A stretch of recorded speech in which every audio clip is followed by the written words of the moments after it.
Test 2 Exam Practice. Listening Part 3. You'll hear two students, Bella and Tom, discussing an article they've read about a woman astronaut.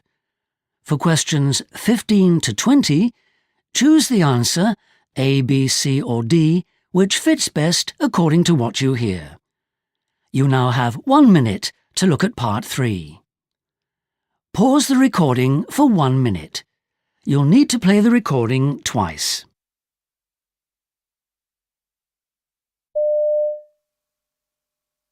That was a really interesting article the tutor recommended about Ellen Ochoa, wasn't it, Bella?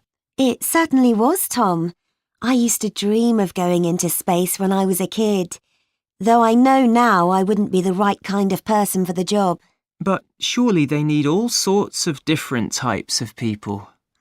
I'm not sure about that. I'd get too panicky if there were problems, I think. Anyway, I found it particularly interesting to read about a space woman. There aren't too many of those around. You're right there. Anyway, I'm sure they'd be just as able as men to cope with all the challenges of the job. The article certainly suggests that Ellen was something special, the way she defied all the odds in her determination to do what she'd wanted to do ever since she was small. What I liked best were the sections which quoted her. I thought she was amazingly good at conveying what it was like to go into space. True. And she's also obviously a very talented scientist. Yes, she did amazing work. And I think she sounds as if she must have been a wonderful colleague for the others in her team. Absolutely, Bella.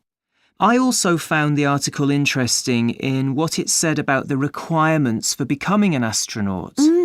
I knew you'd have to have done loads of flight hours as an ordinary aircraft pilot, of course.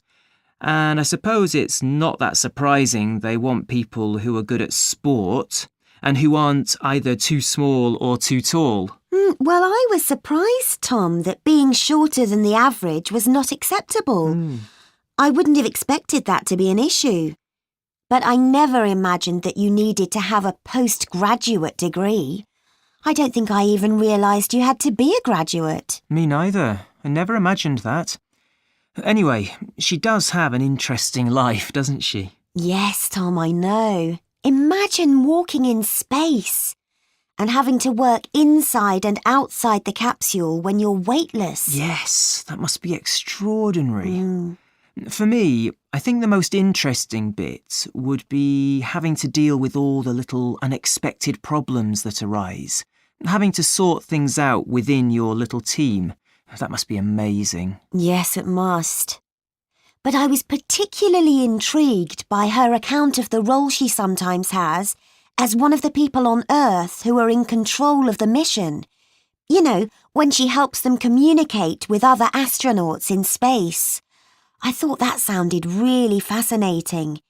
Being the one person present on the ground who really understands what life is like for the space crew. She must be able to make things go much more smoothly. Anyway, all in all, I thought it was a brilliant article. Yes, it was. Though I thought it was a pity it didn't tell us as much as it might have done about the less pleasant sides of being in space. I can't believe that it's always straightforward, that all they do is admire the views and carry out lots of groundbreaking scientific research. There must be some low points, even if it's only being irritated by some annoying habit of a fellow crew member, or getting fed up with the same old food. Well, we could always try to do a bit more research into that sort of area, if you like, Tom. I wondered even if Ellen Ochoa's experiences might make a topic for that science coursework we've got to do next term. Or, you know, we could see what we could learn about everyone who's gone into space, from Yuri Gagarin to the present day. Well, I'm not sure about that. I was quite keen to do something on the funding of space research. Anyway, I suppose we could bear it in mind. But what I do fancy doing is going to a series of lectures I've seen advertised on astronauts and how they're portrayed in the cinema and in books. Wow, that sounds brilliant. Do you mind if I come along too? Of course not, Bella. It'd be good to do it together.